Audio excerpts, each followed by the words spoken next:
Have you ever wondered what decides whether an invention saves lives or ends them? It is rarely the invention itself.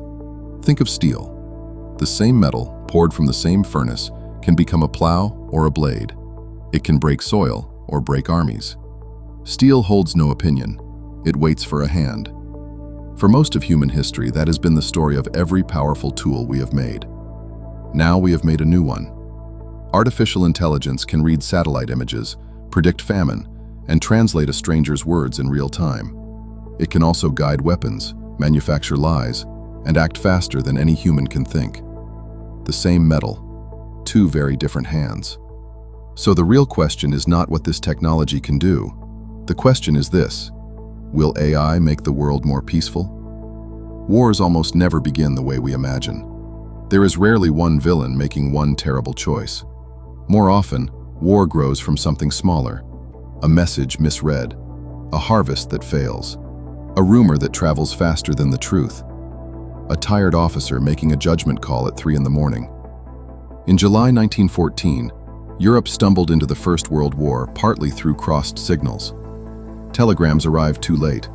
Leaders misjudged intentions. Mobilization timetables, once started, could not be stopped. Within weeks, a regional dispute became a global catastrophe. Nobody wanted it. Almost everyone helped cause it. Nearly 70 years later, the pattern almost repeated at a far higher price. On September 26, 1983, a Soviet early warning system reported that the United States had launched 5 nuclear missiles. The officer on duty, Stanislav Petrov, had minutes to decide. Protocol said report it. Instinct said the data was wrong. He waited. The alarm turned out to be sunlight, reflecting off clouds, fooling a satellite. One man's judgment stood between a false alarm and nuclear war. This is the uncomfortable truth about conflict. It runs on scarcity. It runs on misinformation and miscommunication. And above all, it runs on human error. The systems built to keep the peace are still operated by tired, frightened, fallible people. But what if we could see it coming? That is the quiet promise of AI prediction. Machine learning systems now scan millions of news reports, economic signals, and communication patterns, searching for the early tremors of conflict, weeks before it erupts. From orbit, the view grows wider. Satellites paired with AI can monitor crop health, rainfall, and drought across entire continents. Famine, one of war's oldest triggers, no longer has to arrive as a surprise. Aid can move before the crisis peaks, not after. Language is losing its power to divide us. Real-time translation now runs in the palm of your hand. 2 strangers, 2 languages, 1 conversation. Every misread message that never happens is a small war that never starts. And when disaster strikes, AI is already routing the response.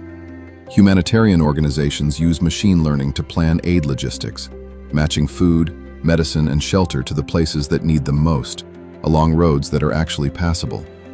Sometimes the machine sees what no human noticed. On December 31, 2019, a Canadian health monitoring company called Blue Dot flagged an unusual cluster of pneumonia cases in Wuhan, China. It warned its clients days before the World Health Organization issued its first public notice about the outbreak that became COVID-19. None of this is utopia. These are working systems, running today. Imperfect, incomplete, but real. This is the plow. And this is the blade. The same pattern recognition that predicts famine can guide a weapon.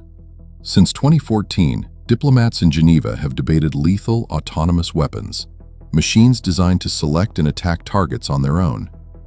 A decade later, there is still no binding global treaty.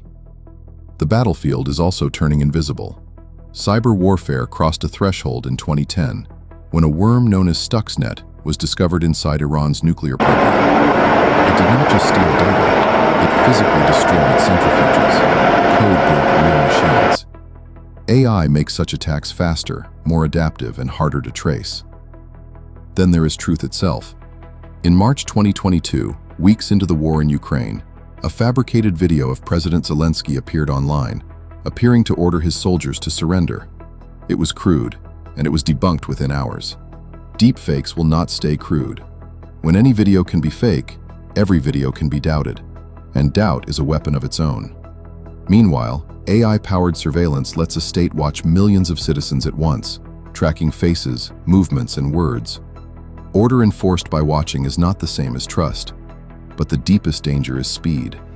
On May 6, 2010, automated trading helped erase nearly $1 trillion from the American stock market in roughly half an hour, before prices largely recovered. Markets can recover. Missiles cannot. Machines escalate in milliseconds. Humans de-escalate over phone calls, over hours, over doubt. Petrov had minutes. His successors may have seconds. If the metal does not choose, then everything depends on the hand. So whose hand is this? Today, the most advanced AI systems are built by a small number of private companies, answerable first to shareholders. Governments are racing to catch up. In 2024, the European Union adopted the AI Act, the first comprehensive law of its kind. Other nations are drafting their own rules, each with different values, different fears, and different definitions of safety. In March 2024, the United Nations General Assembly adopted its first resolution on artificial intelligence, a milestone. But a resolution is not enforcement, and there is no global treaty for artificial intelligence, nothing like the Nuclear Non-Proliferation Treaty of 1968, which, for all its flaws, gave the world a shared framework for its most dangerous technology. Here is the real gap. It is not between good nations and bad ones, or good companies and bad ones. It is between two speeds. The technology moves in months. International law moves in decades. The tools are outrunning the rules. History suggests this gap eventually closes. It closed for chemical weapons. It closed for landmines.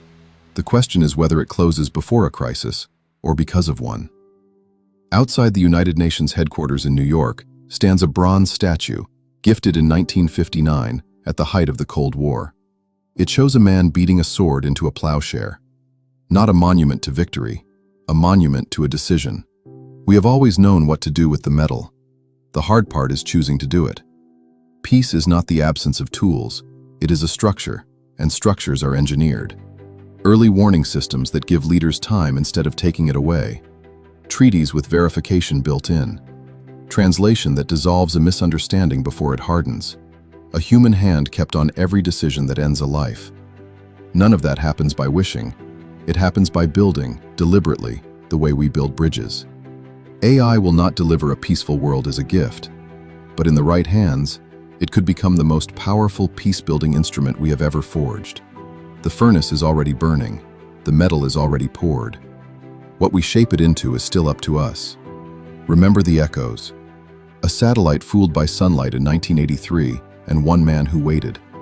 An algorithm that saw a pandemic coming on December 31, 2019. A worm that broke real machines in 2010. A fake president telling soldiers to surrender in 2022. One landmark law in 2024 and no treaty at all. The same metal every time. Different hands. So the final question is simple. This was never really about the machines. It is about us. The metal is in our hands now. All of ours. What will you build with it? What role will you play?